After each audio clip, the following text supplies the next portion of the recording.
Hi, and welcome to this ADHD podcast. I'm Kristina Proctor. I am the host, and every week you'll come on here and you'll hear stories and experiences from other people who have ADHD or work with people who have ADHD. And so today I have a very special friend of mine who has agreed to come and talk about her experience. And I would like for her to introduce herself. Yeah, my name is Tara. I am an entrepreneur of a brick and mortar service company with between 50 and 100 employees, depending on the peaks of the year. I'm a stepmother to 4 children and a almost wife to my partner.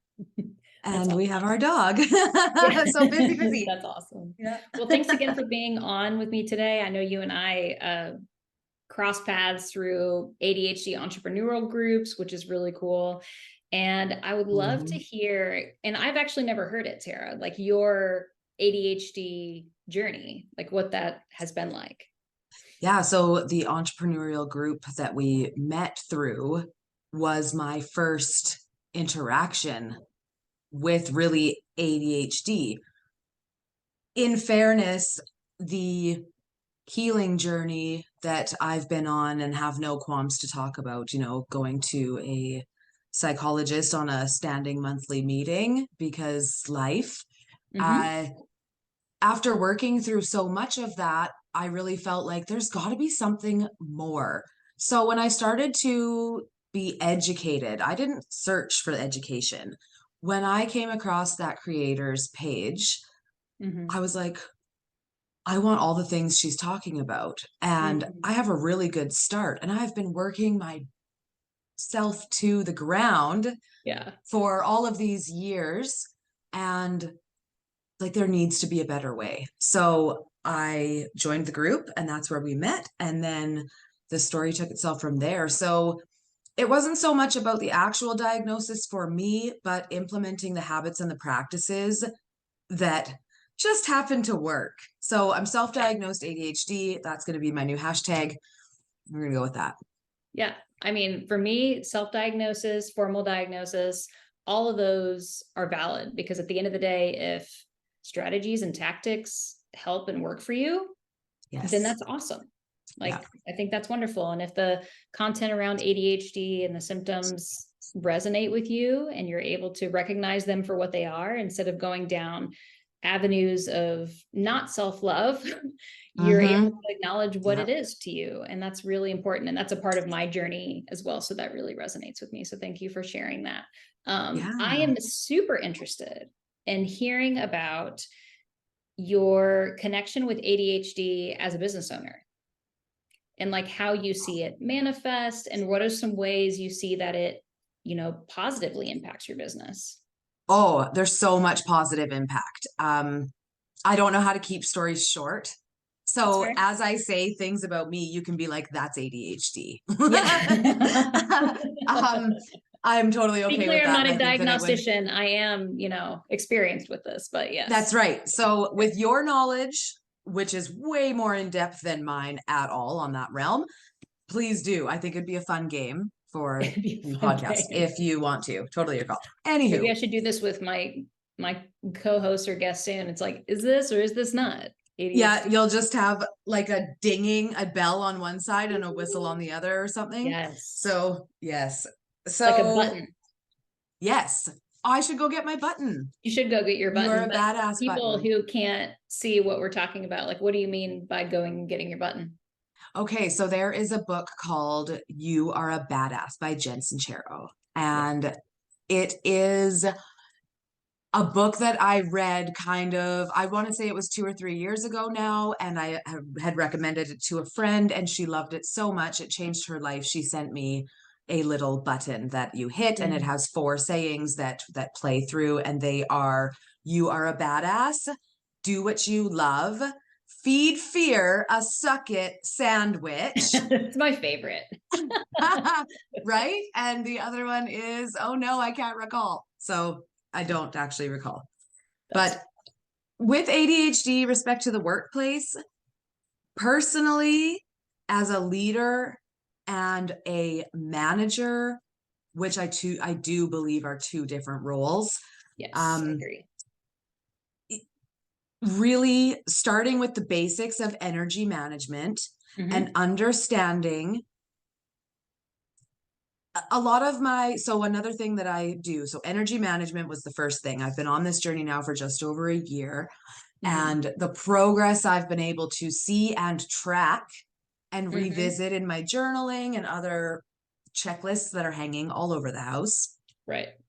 So, yeah, there's one for groceries. That's my, they're all the different things, but you've got systems. Yeah. It helps the energy management helps me to plan meetings when I know that cyclically Monday, Tuesdays are quite high energy days for me. I've had a good rest over the weekend. I've drawn my boundaries where I do what I want to do on the weekends. And if that is working, then that's okay. But nobody is welcomed to contact. They have the right channels to go through to be supported. Right. So drawing those boundaries was huge. Energy tracking is huge, as well as for anyone with a uterus, your cycle tracking really changes the game. So spreadsheets, online calendars. Speaking my language with spreadsheets. Yes, you are so good at spreadsheets. And I think you even know how to do conditional formatting. I do. It is. So I should have put it on my dating profile when I was single. Totally. Understands conditional formatting in Excel. What? You know what? It really speaks to the target audience. I want someone who at least knows what Excel formatting or conditional formatting is. Yeah, I can. Yeah, I think you're right. The audience. I missed an opportunity. I could have weeded so much grief out. And this is the thing, though. Single, that is a spreadsheet person, take this as dating advice to put the information and what you know about Excel in your dating profile for them to understand the real you. Yeah, we do it all here. Yeah. Yeah, we do it all here.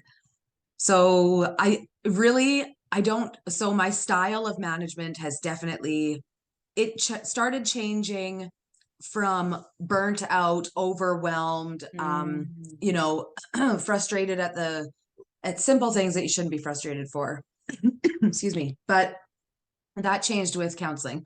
So when ADHD came in and I started implementing those practices, the boundaries, and because I'm drawing my own boundaries, my staff are then able to draw their boundaries as well. Yeah. Which I've actually seen you have a post about. So that's a big one.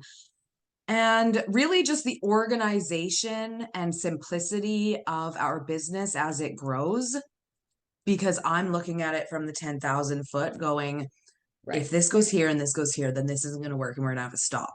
And they just don't think the same way. Right. So, yeah. Yeah. And that's awesome. And for anybody who's not familiar with the term energy management, I think it's important just to call that out, because that is a key step one in learning how to work with your ADHD. And really what it's all about is giving yourself permission to track how your energy is flowing. And so it could mean that that way you start learning, like to Tara's point, if your energy is down later on in the week, but Monday and Tuesday, you are high up there. Like you're ready to go, ready to start the day, which is excellent. And by doing that and tracking that, you're able to make plans for your day personally, professionally, with relationships, or even with things that you enjoy doing. So energy management is an important first step.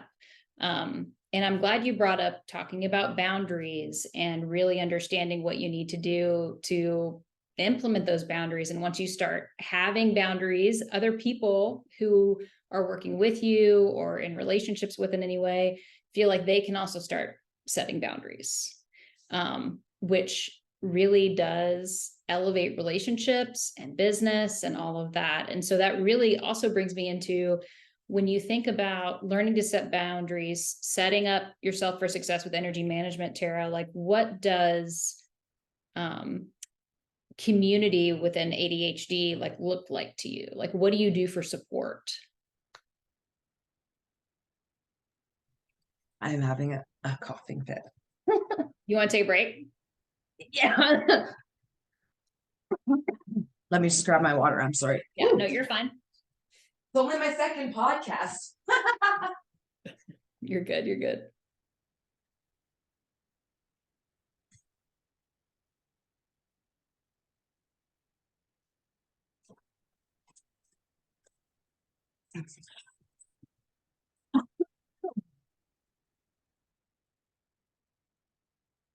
All right, you're still on mute.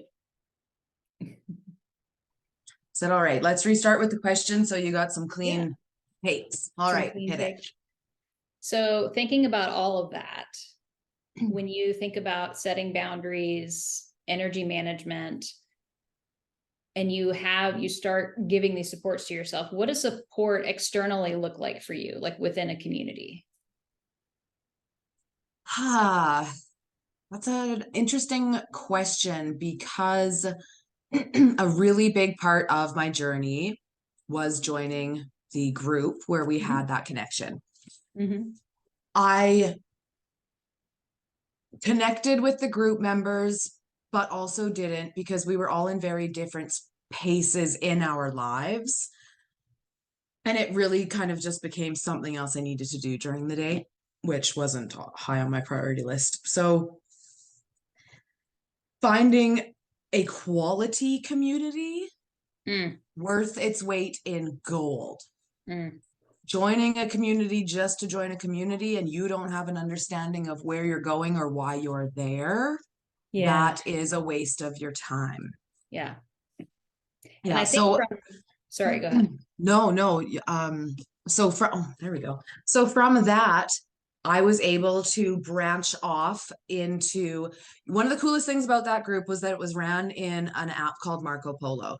And Marco Polo allows you to video chat and send notes and pics and all the fun little things back and forth to people anywhere, right? So I was able to branch off into separate conversations with people that I had really connected with and had an understanding with.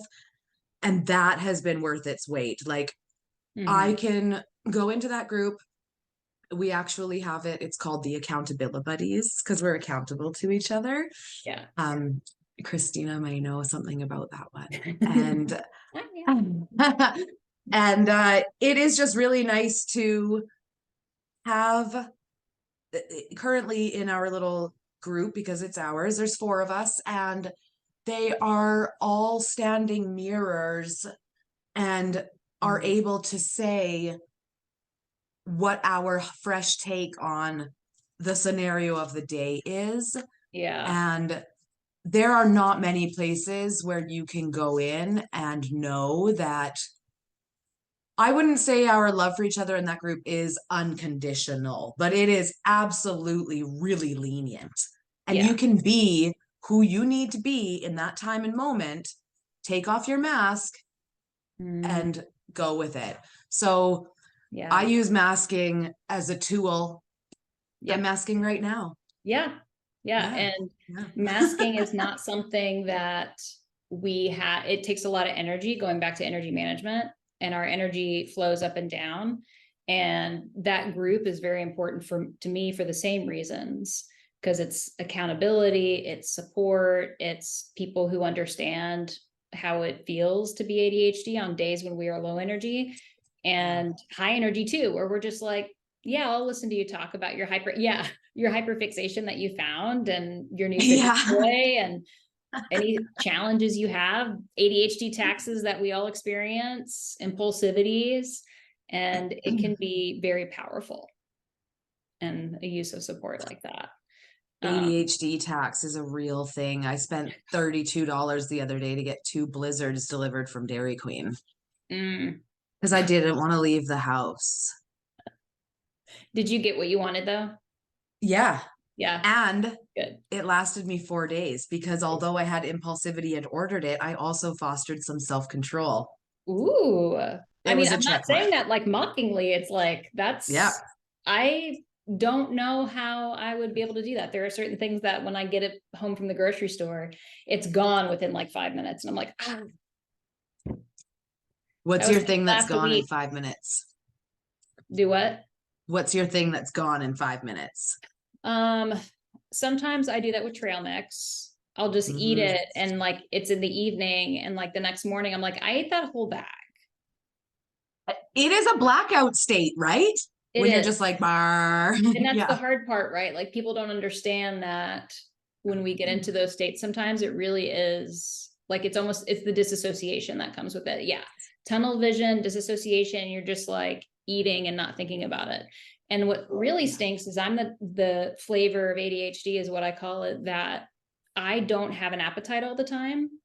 So when I'm like, oh, I haven't eaten today. I should probably have a high protein snack, like just to Mhm. get my body back in check. Then my body's like, oh my God, food.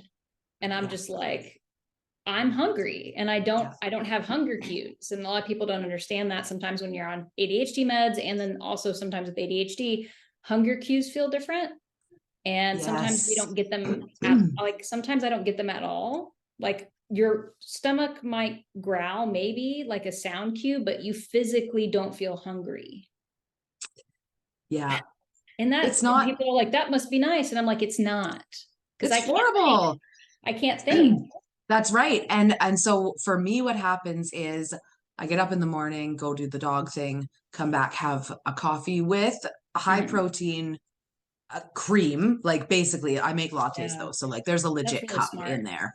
But it will be 1:30, 2 o'clock before, and I'm getting up at 6. So it's 2 o'clock before I'm like, and I don't feel a growl. I only feel a Mhm. growl when my nervous system is, When then you my tummy feel it, growls. when your nervous system is like Regulated, balanced and totally regulated. That's good. regulated. Okay. Rest and digest. That is, Yes. I feel that. But at 2 o'clock, what starts happening is slight dizziness, Mm-hmm. a tingling sensation. Yep. My brain is literally starting to shut down because it does not Yeah. have the nutrients it needs to keep going. And then I'm gonna pass out. And I Yeah. have approximately 5 minutes to find anything to throw in my face. See, and that's the interesting thing is growing up, my family, yeah, I've got At my snacks desk. around. Yeah. Um, and we have a snack shelf in our house Oh, now yes. because of that. Yeah. Because I've got a kiddo and we've got high protein and dopamine snacks. So high protein are really there. It's like when you're ravenous in our house, it's like we go for high protein first, and you can have a dopamine snack with it Yeah. and have high protein. Yeah. When I was a kid, though, I forgot to eat all the time. And then I had this 2-minute window where if I didn't eat, my stomach would start hurting so bad that I couldn't eat. And then it was confusing because it's like, I know that I need to eat, but if I eat, I'm going to throw up. Yeah. And now I know, because I was a late diagnosed ADHD too, and mid 30s. And so now I know that's an ADHD challenge where it's like you forget to eat, you don't eat enough, you haven't had water all day. Like I have had several times during cheerleading in South Texas where it's 100 degrees outside and you're practicing, and I'm like, why do I feel Dangerous. lightheaded? Mm-hmm. I haven't had water or food today. Yeah. And it's Yeah. not that I had an eating disorder, it's that I just forgot. Yeah. And I wonder, and like the act of eating, I didn't forget. I Mm. know it's 10 o'clock. I should eat something. Yeah. It's 11 o'clock, really pushing that boundary, T. No good reason for that. Right. Not only do you have literally trail mix in my bathroom, Yeah, I believe that. protein on my Yeah. desk. The Yes. best thing though is when you can get a protein and a dopamine together. For me, it's vanilla yogurt. Ooh. Yeah, The good with yogurt. strawberries. For some reason, I've started liking cottage cheese. I've never liked it So before. good. I don't know why. Tomatoes, cucumber, salt, pepper. Done. Yeah. I have not tried Oh, that. And I have fresh tomatoes and fresh cucumbers in my fridge right now with yes. cottage cheese. Okay. I'll have to try that. So I'll have to good. try that out. I don't know if I tried, like, I really enjoy canned ham, but, Interesting. Okay. and I'd like to put Like it in spam? there too. Similar, but like Okay. less, granulity, Gel like thing? thicker, Okay. more shreds of, I guess, Okay. shredded ham maybe. Um, but I need to find smaller cans because then I'll make it and I'm like, this is going to be awesome. And I'll make this massive bowl. And then 3/4 of it is like in the fridge for the next 2 weeks. Right. Yeah. So, yeah. So to that point, what is your current dopamine food? Oh, Dopamine popcorn snack. has been Popcorn? from the day I was born, and it will be till the Okay. day I die. So that's Yeah. a dopamine snack that's stayed the test of time. It will always, it is, popcorn is so rooted in my very young childhood experiences. It was a time my mom loved popcorn. We ate popcorn together. You Okay. said that you as a child forgot to eat. I immediately, from the healing side of things, I'm like, no, girl, you had parents who didn't remind you or make sure you ate. That's what happened, for Yeah. one.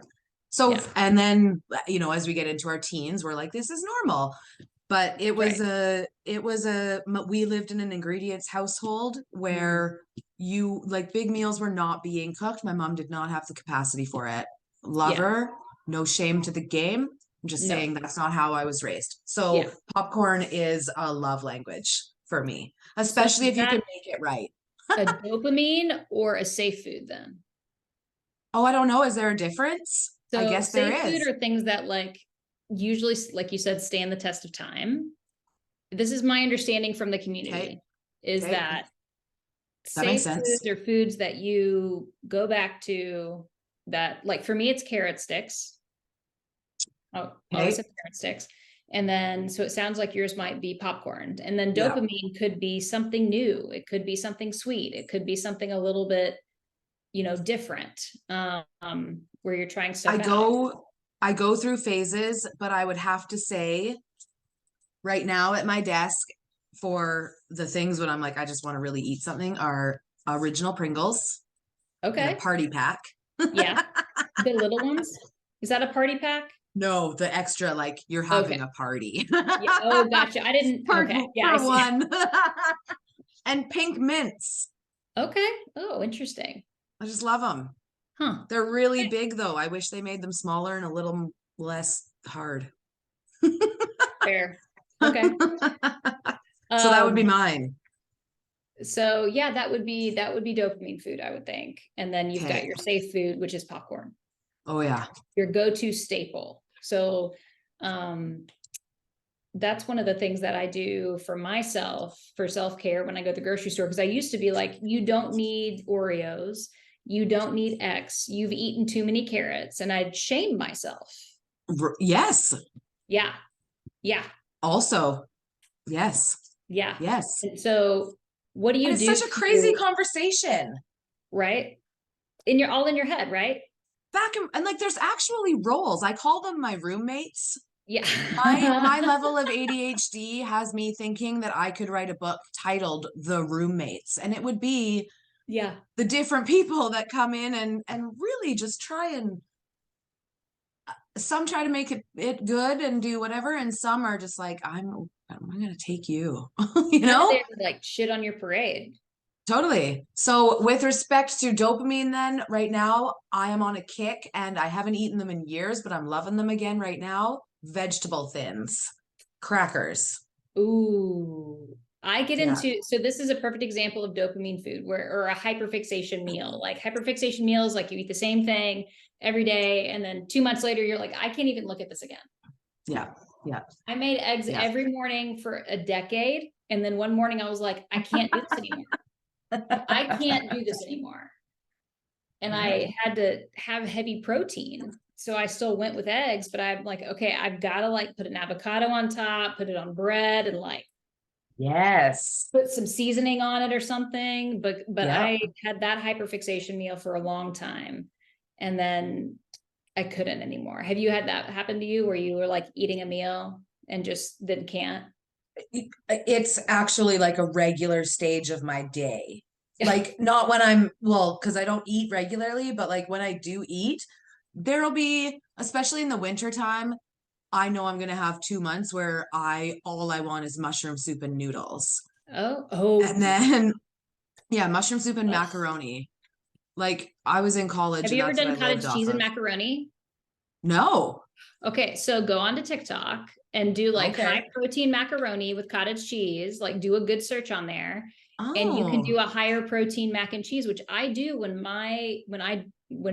I mentally can't, because I can do it like just based on memory now, right, which is right. amazing. That's what I remember, but I don't know where my keys are. I don't make the rules here. Totally. Now it's just like, I know I need garlic powder and a cup or two of cottage cheese, the mac and cheese stuff, and I blend it all together, pour that in like a saucepan, let it warm and get all like whatevery. And then, I pour the boiled macaroni into it, stir it all together. And I've got high protein mac and cheese, which my kid also eats. And so Oh, when, I'm sitting here like, okay, so I don't feel like it's not just empty. yeah, I'm not going to be hungry in 45 minutes, or they're not going to be hungry in 45 minutes.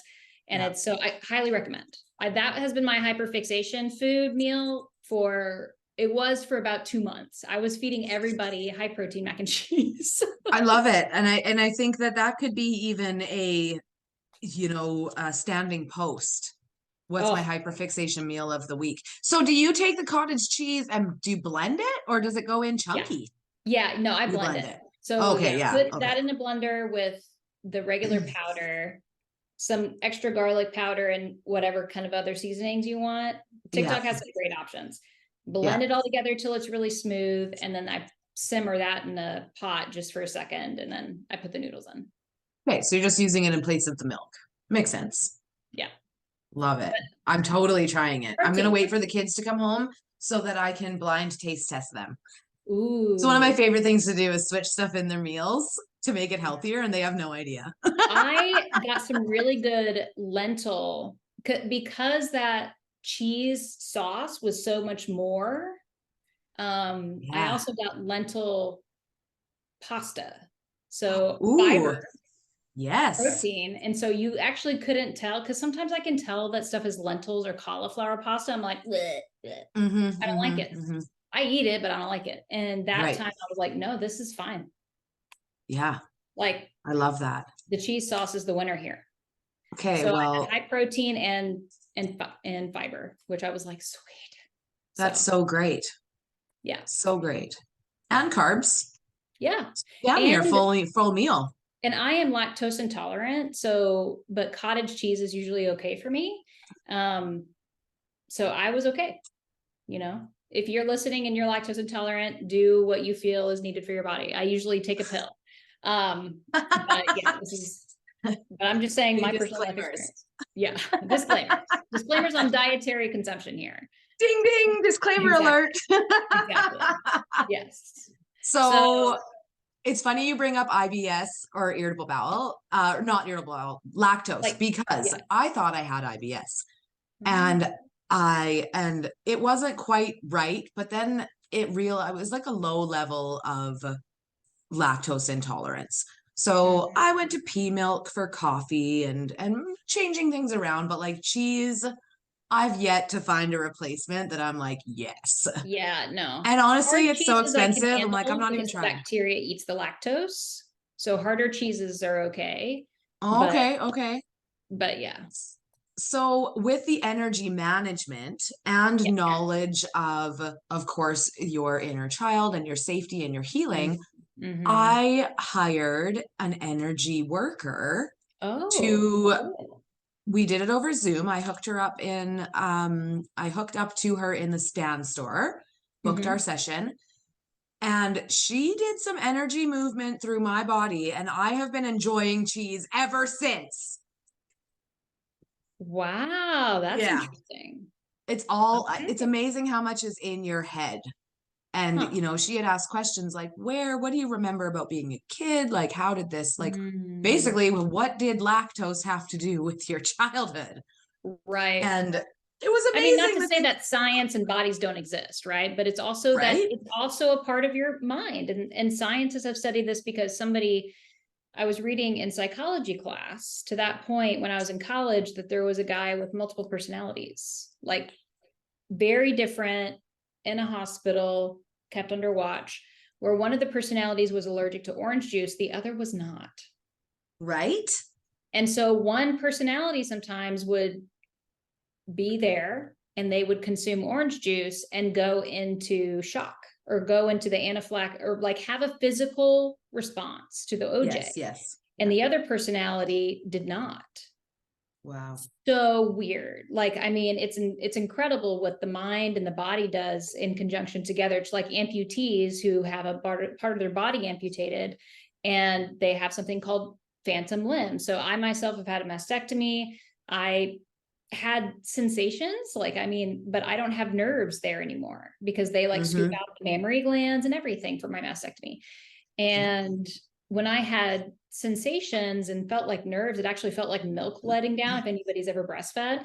And they were like, oh, that's phantom feeling. And I'm like, really?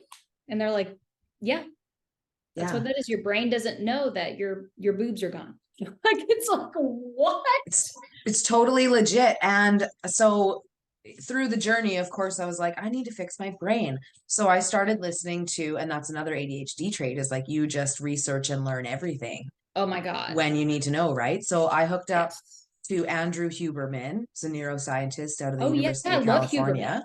Yeah, he's amazing. Of course, I'm like, yes, let's talk about Huberman. Yes. Oh, I hard fangirled. Like, I think I sent him a message and I was like, will you do something on mental health for my employees? He never responded. What? So yeah, but you got to shoot your shot. Absolutely, totally, 100%, 100%. He never responded, and now that I tell the story, I'm like, oh, was it him I actually asked? But yeah, nevertheless, with respect to brain functionality, the mirror trick when someone has lost a leg, they will, or is rehabilitating a leg or an injury. For an arm, you'd put a mirror here and watch both arms do the thing, because your brain doesn't know different. And that's why one of the very base first things that I learned in the ADHD group that we met in was the no words and how much your mindset matters. And we don't use the word, well, we do, but we try not to use the words I can't, or I should. You know, we don't should on each other in this group. Yeah. So what's your spicy level? Like, mindset, huge. And realizing that having ADHD or something similar to it is a legit superpower. Yeah. It really is. So thinking about it from a superpower standpoint, what does that mean for you to have ADHD as a superpower? Oh, easy. I cut through the BS right now. In our business, it's especially in business and in my personal life too, like my ability now that I'm managing my energy, understand the why of how I feel and why, and you know, when I'm feeling that way, or what triggers are happening around me, and really knowing that, hey, you know what, I'm really upset about this, but I haven't eaten yet. So I'm going to do that. And we're going to revisit this in 45 minutes. And being able to take that 3-dimensional or even bigger view of the scenario. A secret I always, not a secret, but a technique I always use is when you speak to somebody or you're having an argument with someone, are you going to be okay with them retelling this story as they see it? Yeah. Ugh. And I think that's my superpower, because my intent is to never go after someone. You know, if there's a problem in the business, it's never about the person. It's about the system. It's about the foundation that we've set. Are the checks and balances in place? Has the process been followed? Like, were you set up for success and you failed? Or did the system fail you? Exactly. People without ADHD are like, that person's dumb and didn't do it. Oof. It's such a simple cop out, you know? And it is. So instead of looking around and saying, what else is broken here that would give this as the results? Let's back it out. Yes, let's back it out and take a look at the whole system. Yeah. So, and the other part of that is coming down to accountability for myself and knowing that my dog took a massive, had a bathroom scenario at 4 a.m. this morning. And you know what? I was really mad about that. But I Yeah. thought to myself, number one, if someone were recording you right now, you would not be okay with this. Right. I wanted to hit the dog. Mm. But I was like, no, you know what, Tara? This is your fault. My Mm. partner's gone, so the dog's stressed. In Yeah. order Yeah. to win the dog's love, I gave him too many treats. And then he shit all over the floor. So it is Uh, my own fault, right? yeah. And I Yeah. get when people say, oh, you're being selfish. One of the other terms I've learned is selfish is selfless. Like you have Hmm. to. Yeah. So self-love is not selfish. Is that the one? Yeah. There we go. Because Yes. I know that I grew up in a space where doing things that support yourself sometimes, even like prioritizing taking a shower or taking a break, like a Yes. 5-minute break in a conversation that's overwhelming or you're overstimulated, that was not taking the other person's needs into consideration. When now it's like, no, right now, like even with my kiddo, sometimes I'll sit there and say, I am very overwhelmed right now. You didn't do anything. It's from my long day and I want to be a better mom right now. And I need a minute. So give me about 15 minutes and we'll come back to this. Yeah. Yeah. Yeah. And It's that's, big. it is, it is very big. And it takes a while to process that. So in your messaging and TikToks and things, one of the things I always see you talking about is micro steps and understanding that your big, hairy, audacious goal isn't going to happen tomorrow, Right. but the very small habit stacking steps you can put into place is what is going to get you there. And that's what Right. has helped me in a huge way, because now you have fancy spreadsheets. I have paper because I Yes. enjoy the Yeah. The touching of it and tactileness. coloring Yeah. and it's a mindless kind of thing. And you know what? I don't get my 10,000 steps every day, but I get at least 6,000. And when I first started, my goal was 6. So Right. now as you continue to ramp up, right? Do I get my 12 cups of water a day? Not currently. I was doing Right. really well for a bit. But having that data to look back on and see, like, hey, Mhm. you know what? My increases are incremental, but they're That's right. still there. That's right. And that's Yeah, just enough for me to be like, well, I'll just keep going then. that's right. Just keep going. Snaps to Yeah. Tara. Well, thanks, girl. So I You're a first want to system. say thank you so much for coming on and talking about ADHD and your experience today and hearing about how it impacts business, how you feel your superpowers show up, and really understanding about your ADHD journey. And a lot of these things, I mean, you and I have been connected online for almost a year, and these Yeah, things yeah. I did not know. So I appreciate that. So I appreciate the opportunity and I'm really excited for you and everything you're doing. And everybody listening, go hit that smash that follow button. thank you so much, Tara.